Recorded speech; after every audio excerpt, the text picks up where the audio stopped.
Lamar Jackson and Justin Jefferson have won us fantasy championships, but is it time to put them on your bench? We'll debate next.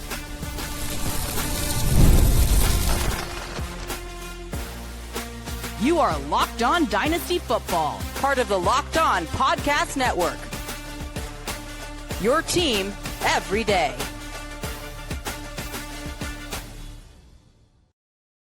Welcome back to the Locked On Dynasty Football Podcast, part of the Locked On Podcast Network, your team every day. We'd like to thank you for making us the #1 sports podcast network. And today's episode is brought to you by FanDuel. Right now, new customers can bet just $5. And if your bet wins, you'll get $300 in bonus bets to use across the app.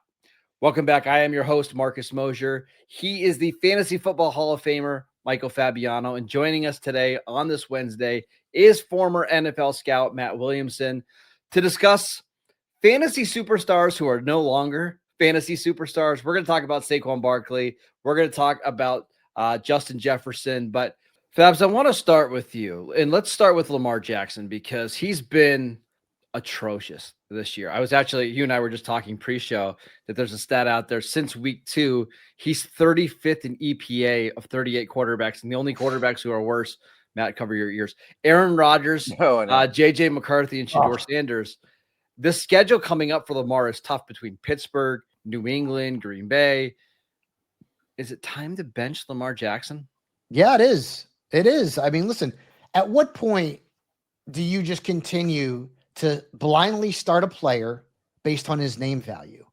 And I get it. Like Lamar Jackson was amazing last year. You know, he's won MVPs. That was last year. Something's not right. I mean, he hadn't scored more than 72 points in a game in 3 straight games. He hadn't scored more than 16.6 points since week 9. And when you look at like this week against Pittsburgh, the Steelers own him. Like he is averaging fewer than 15 points per game in 6 career starts against the Steelers. And so if I have Jacoby Brissett, if I have Dak Prescott, there's a few quarterbacks I would start over Lamar Jackson, this week. You could put Jordan Love into that conversation, Jared Goff. That game on Thursday night, I mean, that thing is like 55.5 now. I mean, even without him on Rice St. Brown, Vegas thinks that's going bananas. If you continue to just wait and wait and wait for a guy to produce and he just continues not to do it, you've got to look elsewhere, or you're just going to end up not making the playoffs and you're going to kick yourself. And by the way, Lamar Jackson, remember, you may not. Back in the preseason, I talked about some of the magical season stats that you were not going to see again. I didn't think Lamar was going to be this bad, but the regression was guaranteed. So, Matt, I want to ask you from a dynasty perspective, because right now on Dynasty League football, in our newest batch of ADP, his ADP is almost identical to Josh Allen's for quarterback 1. He's QB2, Jalen Hurts is QB3, and there's a big gap between those guys. How do you feel about Lamar Jackson's dynasty value moving forward after what we saw this year? I want to throw in a little bit about redraft too, just because I've done so much homework on them because they're playing the Steelers this week. And I will say I would sit them too. Now, the last 2 Steeler-Ravens games, Jackson lit him up one game, Henry lit him up the other. And it has not gone well for the Steelers. But historically, Fabs is right. No one has shut down Jackson like the Steelers. They keep him in the pocket. They have a good plan for him. Thursday, rewatching that tape, I thought was the first time we saw a little bit of athletic burst from him in his 5 starts back. And now they have 10 days to prepare for the Steelers. So the Steeler fan in me worries, like, is he starting to come back at the right time or the wrong time, depending what perspective you look for it? But he's still turning the ball over a ton. His supporting cast isn't helping him. He's clearly not the same. He has 6.2 rushing yards per game on designed run plays and only 19.6 rushing yards per game, period, since he's returned. I mean, this is not the same guy. And that's a big part of it too, Matt. That's a huge drop. He's not running as much. No. Like the rushing yards are not there. Yeah, by design or otherwise. I mean, it's very conscious effort. Now, big picture, I wouldn't change anything. I've always preferred Allen. I think Lamar is going to be just fine, and he's in a good organization. He might not be super useful for the next couple of weeks, but I'd want him in a big way for Dynasty. Here's my only concern, Matt, and you know how much I love Lamar Jackson. I'm a massive fan. he's got a lot of miles on that body just from the way that he was used in college and the way that he was used earlier in his career. And I've always wondered about this with Lamar is how is his game going to age? Like I think Josh Allen, because he's 6'5", 240 pounds, even if he's not running as much, into his, early 30s, he's still going to have incredible value because of his arm. And I do think Lamar can win from the pocket way better than anybody gives him credit for. But if it's like this, where he's struggling to stay on the field and he's got 3 or 4 different injuries right now, he's just not somebody that you can rely on week in and week out. And now I'm starting to wonder, like, I'm looking at the dynasty rankings, like with Drake May, who is 23. He's 6'4", 230, right? Mm-hmm. An offense that's clearly ascending. Are we sure that we should have Lamar Jackson as a clear-cut QB2 in dynasty leagues? Like, are we 100% sure? I'm 90% sure, which is pretty strong. Yeah. And I think those are legit concerns, big picture for Lamar, injuries, etc. And you mentioned it. I think last year and really a couple previous years, he's proven to be super valuable just from the pocket alone. Yeah. And I don't think he's ever going to be a 0 as a runner. That's crazy. Matt, I want to ask you about another player, Justin Jefferson. It's been a real struggle for him this year. There was a 36-month stretch where he was the number 1 overall player in dynasty leagues. There was basically a 4-year stretch where he wasn't outside the top 2. But right now, he's down to wide receiver 5 on Dynasty League football. Jamar Chase, Puka Nacua, JSN, Amon-Ra St. Brown have all jumped him. Is this as simple as, hey, they're going to get a new quarterback this offseason and he's going to be just fine? Or are you a little bit worried about his dynasty value? Of course, I'm a little worried. And I give Fabs credit. It was probably a month ago, maybe even 6 weeks ago on one of these Wednesday shows that he kind of put that bug in my ear. I'm like, wow, I guess we should worry about him a little more than I just pencil him in as wide receiver 2 in dynasty. But I firmly believe, and maybe the Browns have a slight argument here, that the Vikings have gotten the worst quarterback play in the league this year. I mean, I think that's pretty clear that they're 32nd. Now we have 3 people to blame for it. But I do trust the organization and the head coach to get it right, or a lot better at least, and get it to league average next year. And I think league average quarterbacks play is all I need to have extreme faith in Jefferson. Yeah. Fabs, I want to ask you, I mean, right before we jumped on the show, one of our waivers processed in my guarantee leagues that I'm in, Justin Jefferson was on the waiver wire. Didn't even put a bid in on him because it's wow. There's nothing you can't trust them. And in a league like that, like, you need to get guys that you feel good about getting you 14, 15 points a game. And I just don't feel that way, Fabs, right now.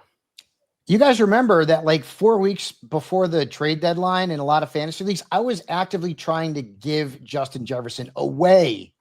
I didn't want him, and nobody wanted him. I could not trade him. Not one league.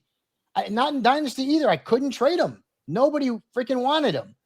And I didn't think it was going to be this bad. I mean, like, over the last 4 weeks, 45 wide receivers have scored more fantasy points than Justin freaking Jefferson. And it's nothing to do with him. The Vikings made their bed when they didn't bring back Sam Darnold, when they didn't keep Daniel Jones. I'm not going to go back to Kirk Cousins because I think they probably cut ties with him at the right time. But they also, I mean, look at their quarterback situation. J.J. McCarthy. And guys, listen, I didn't like J.J. McCarthy. I remember putting J.J. McCarthy in as a sleeper in my draft kit this year just because of the offense and because of the system and because of O'Connell. I never really believed in McCarthy as a NFL quarterback. And so now look what's happening. And who's going to be out there? Like, are they going to go after maybe Kyler Murray? Okay, I mean, that's good. I don't want another rookie quarterback throwing the ball to Jefferson. Now, that's what McCarthy's looked like and worse.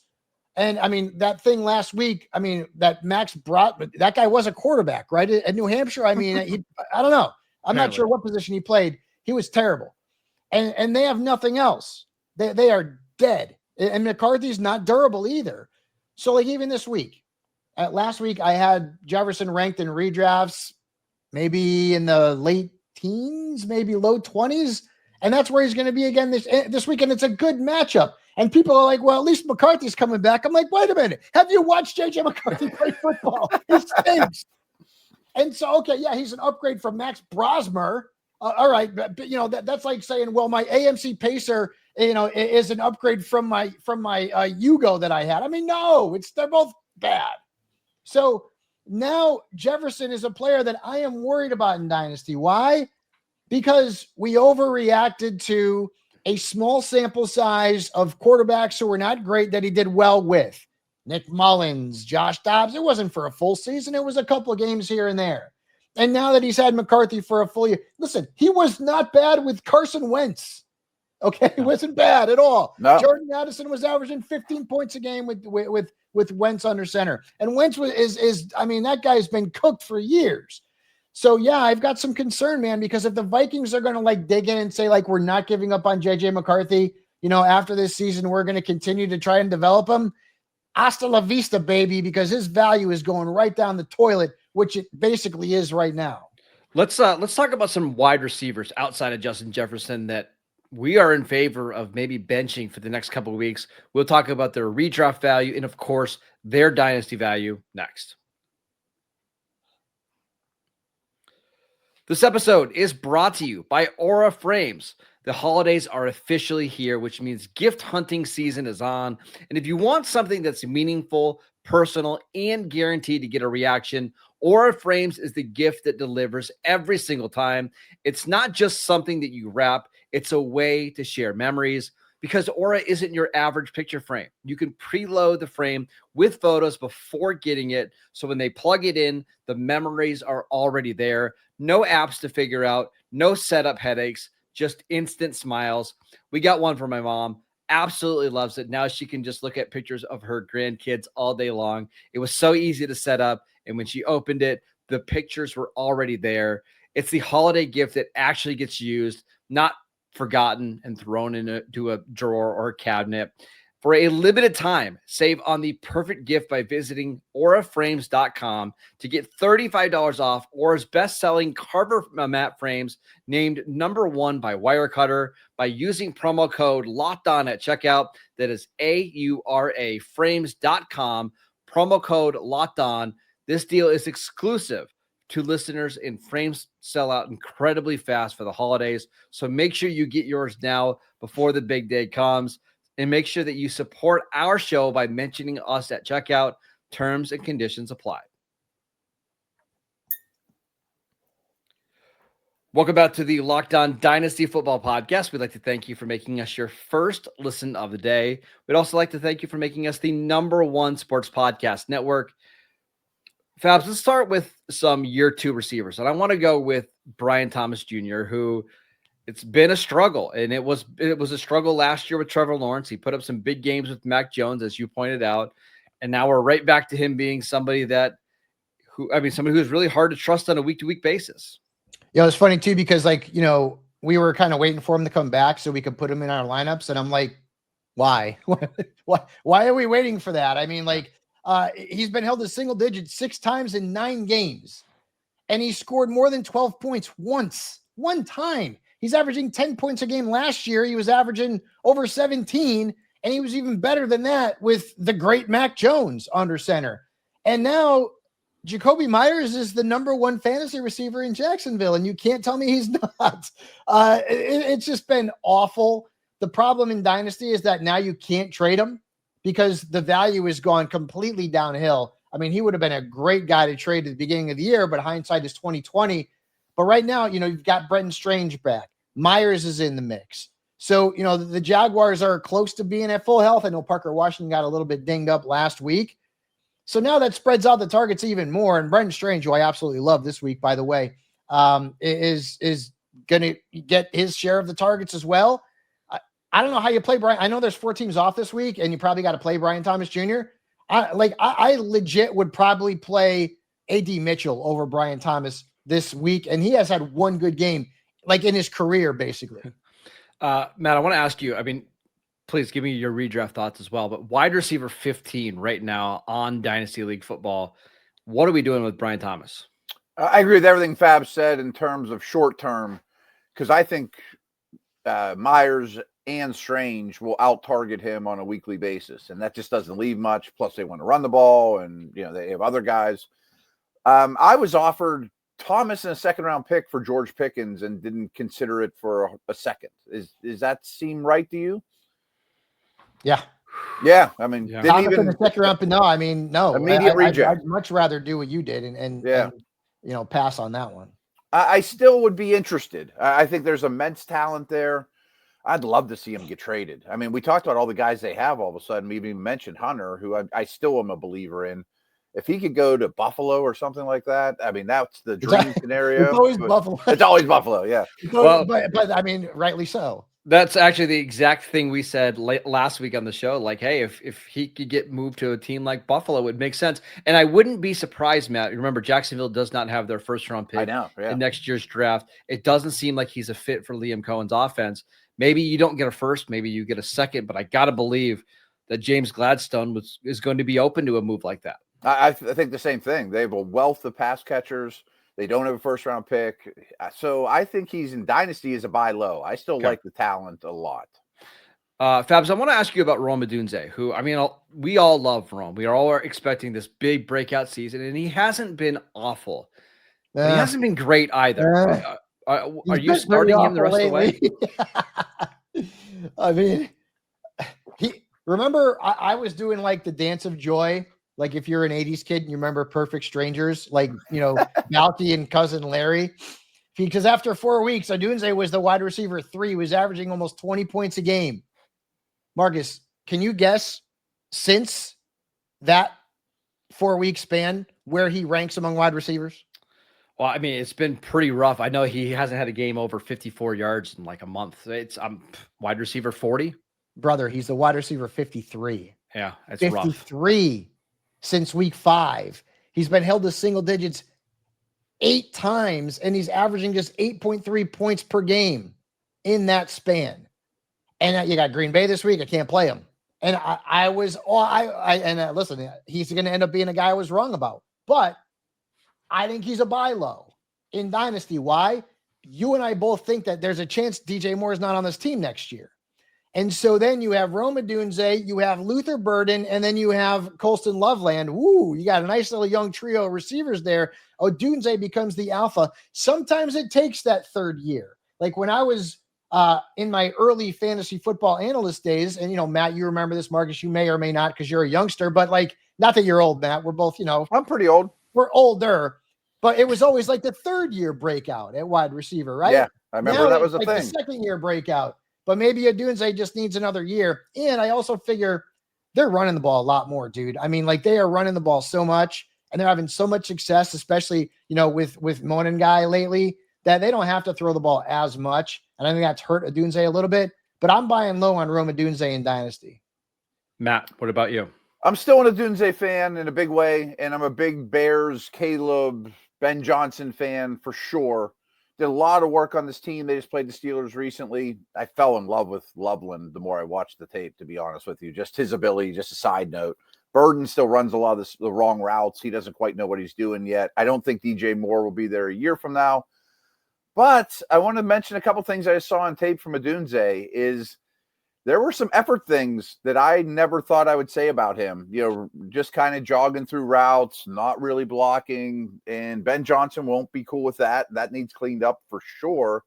And I will say his targets are more difficult to complete than others. It seems like he has a really high ADOT. I don't know that for sure, but he's doing the hard stuff, and Williams has missed him a fair amount, and accuracy is not his specialty. I'm guessing that'll get cleaned up too.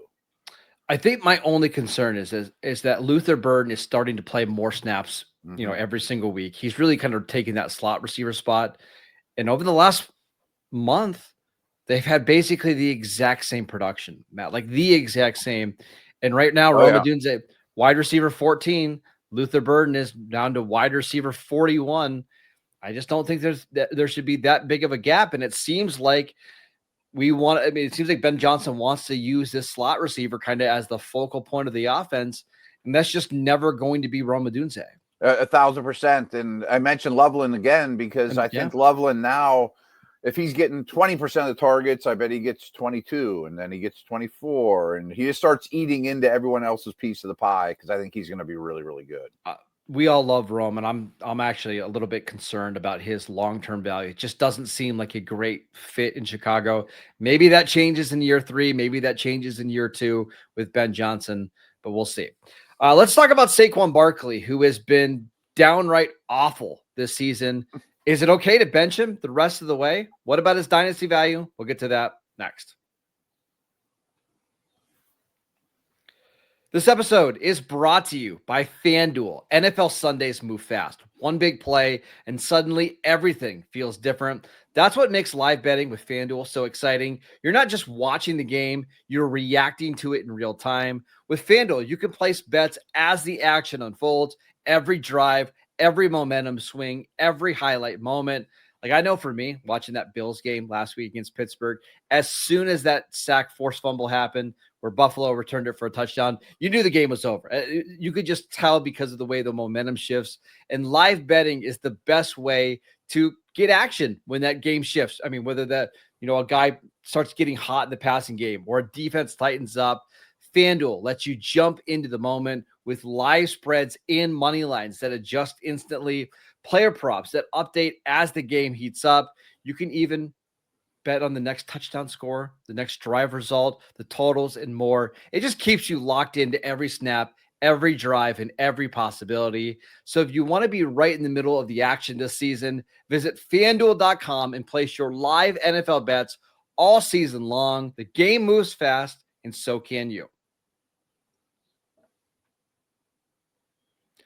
Welcome back to the Locked On Dynasty Football Podcast. We'd like to thank you for making us your first listen of the day. For your second listen, check out the Locked On NFL Podcast. 2 shows every single day, one in the morning with Tyler Rowland, one in the afternoon with Tony Wiggins, available wherever you get your podcasts. All right, Matt, I want to start with you on this one with Saquon Barkley. It's been a rough year for Saquon. We've seen his dynasty value absolutely tank. He's down to RB12. He was at RB4 at one point this offseason. How are you handling Saquon Barkley from a dynasty perspective? I don't have a lot of faith of it getting a lot better, to be honest. I think they have offensive coordinator problems. I think the O-line isn't the elite group that we've seen for much of the last couple of years. I've always been a little rough on Hurts just as an overall quarterback, and I think that's sort of justified as a passer right now. And I mean, the stuff Barkley did last year, so much of it was before first contact that it was. I mean, I think he had more yards before first contact than he had over 1,000 yards before first contact, and that part's just not there. And he's just not getting in the open field. The age, the wear and tear.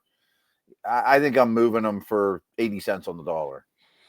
Fabs, I want to ask you, is it okay to bench Saquon Barkley? I mean, I know the schedule gets easier, the rest of the way, but I mean, they've got a game against the Chargers coming up. They do have a game against Buffalo, who can't really stop running backs. What are we doing with Saquon? The problem is that, unlike the quarterback position, it's not like you could just pick somebody off the waiver wire like Jacoby Brissett and start him every week, right? I mean, like I'm in, 10 and 12 team leagues that are redrafts where Trevor Lawrence is out there.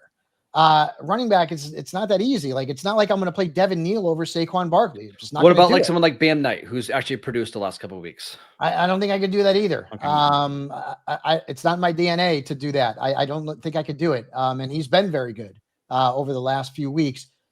But I mean, again, like, you should have seen this coming, right? I didn't want Barkley in Dynasty before the season started. I would try to sell high on him right now. Like, since week 9, he's the RB 24. Like, in his last 7 games, he's been held to fewer than 13.2 points 6 times. He's got 3 games with single digits, and the matchup hasn't mattered. So, yeah, I don't want him. I didn't want him. I don't have him in Dynasty. I didn't want him. And he was great last year, but he's fallen in line with every single running back that's fallen to the curse of 370 or the curse of 400 plus touches in the regular and postseason, or the curse of the 2,000-yard runner, or the curse of being on the Madden cover. I got to bring it up.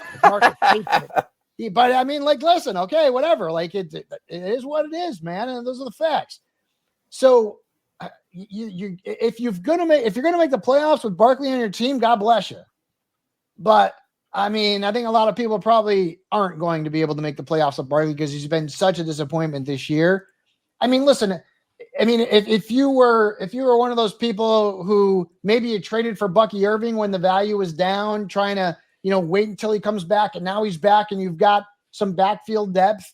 You bought low on him when he was hurt. Like maybe that could sit Barkley, but I'm just going to kind of, what was the captain in the Titanic? I'm kind of just going to go down with the ship because I probably don't have enough lifeboats or another good running back that I could put in the lineup ahead of Barkley at this point. Matt, do you think there's any chance that we get a bounce back season in 2026, the way that like we have with Christian McCaffrey this year, where, hey, maybe he just needs to get a little bit healthier. The offseason will be better. Philadelphia's offensive line could get maybe healthier. There's just no way the Eagles are going to be able to move on from him. They just gave him a massive contract. It's not like they can cut or trade him. Would he be somebody that you are buying this offseason at, RB13, RB14 prices? No, and I'd be shocked if he has a McCaffrey-like resurgence. And the biggest reason why is we know he's a capable receiver. I mean, he's shown over his career he can be good in the passing game, but his ceiling and floor are way lower in Philadelphia catching passes than I would be comfortable with. So he doesn't have that to fall back on. And what if they get rid of the tush push this offseason and we see more Saquon Barkley carries inside the 2-yard line? That raises his stock. Okay. I'll put it that, but not a ton. Yeah, and also too, Marcus, think about it. All of that time, if there was one positive to McCaffrey getting hurt all the time, was that he didn't play. Yeah. And so, Barkley year over year has been compiling all of this work. I mean, how many games did McCaffrey play in last year? Like 3, 4? I don't even remember. It wasn't that much. So, I mean, he's pretty fresh, all things being considered, because he's missed so much time in 3 of the last 5 years, not counting this year. And you hit it on you hit a home run with CMC in your analysis of him back in the preseason, because you said you thought he'd be utilized more as a receiver. I mean, his rushing stats are not like blowing anybody away. No, he's doing everything as a receiver. So kudos to you, Marcus, on that, because I didn't want McCaffrey in Dynasty. And I didn't want him as a first-round pick in redraft. I would have taken him in round 2. That I whiffed on. I was wrong. He's been phenomenal. But now I almost feel like I do with Barkley this year with McCaffrey next year. Now I wonder, all right, now is it time to try and kind of get rid of him, at 29, 30 years old? Matt, I think with McCaffrey, I think Kyle Shanahan knows that this is probably the last year of him being a featured guy. So he's just piling on all these. They're beating the crap out of him. Yeah. I just don't think they care about 2026. They've needed him to win these games with all the beat up guys they have on offense, and they'll figure out the running back position next year. I 1,000% agree. And they're almost definitely going to go to the playoffs. He's going to get more wear and tear than the average guy. Then it's over. Yep. I mean, so he's going to get beat up. I would get out while the getting's good, All right, that is it for today's show. We want to thank you for making Locked On Dynasty Football your first listen every single day. Check out the channel on YouTube. Download the podcast wherever you get your podcasts. We are free and available on all platforms. Follow Matt on Twitter at Williamson NFL. You can follow Fabs at Michael_Fabiano. I'm at Marcus_Mosher, and we will see you right back here tomorrow.